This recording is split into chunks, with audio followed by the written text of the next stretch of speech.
Tul din is-sena l-Korp tal-Pulizija kellu bosta suċċessi fosthom fil-ġlieda kontra l-kriminalità f'pajjiżna illi naqset b'4%.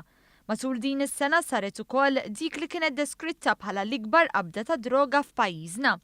Stqar dan il-Ministru għall-Intern u s-Sigurtà Nazzjonali Michael Farrugia f'konferenza tal-aħbarijiet li fiha tkellem dwar l-investimenti li qed isiru fil-Korp tal-Pulizija, fil-Protezzjoni Ċivili u l-Forzi Armati ta' Malta. Huwa tajb għal min qiegħed jattakka l-Pulizija, hemm min attakka l-Pulizija mill-ikbar wieħed mill-Kummissarju sal-iċken wieħed.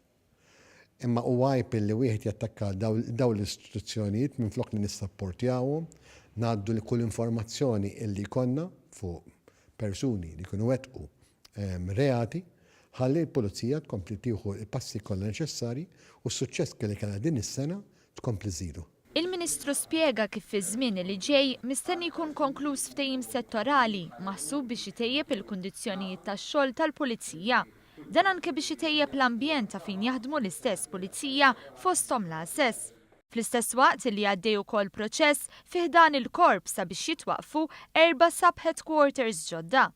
Għal ukoll li flimkien mad-Dipartiment tal-Edukazzjoni hemm ippjanat li fl-MCAS jitwaqfu pre-vocational classes sabiex jiffaċilitaw it-triq għal vokazzjoni ta' pulizija.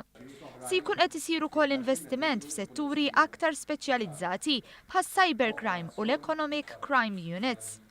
Dwar il-faċilità korrettiva ta' Kordin, il-Ministru Farrugia qal li hemm il-ħsieb li jiġu installati body scanners sabiex jeżaminaw dak kollu li jidħol fil-ħabs biex il-proċess ikun wieħed aktar professjonali.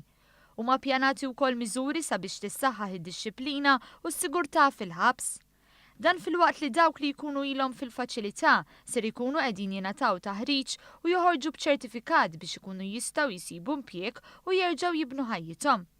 Dwar id-Dipartiment tal-Protezzjoni Ċivili, il-Ministru qal li se jkun hemm tibdil f'numru ta' vetturi sabiex ikun dejjem aktar aċċessibbli f'każijiet ta' inċidenti industrijali u anke f'inċidenti f'binjoli. Se jkun qed ikompli wkoll investiment fil-Forzi Armati ta' Malta, partikolarment fir-riżors uman.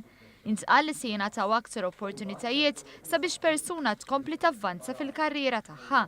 Dan fl-istess waqt li se jsir ukoll investiment f'petrol boat ġdida P63 li mistennija tkun l-akbar petrol boat illi qatt kellha l-Armata.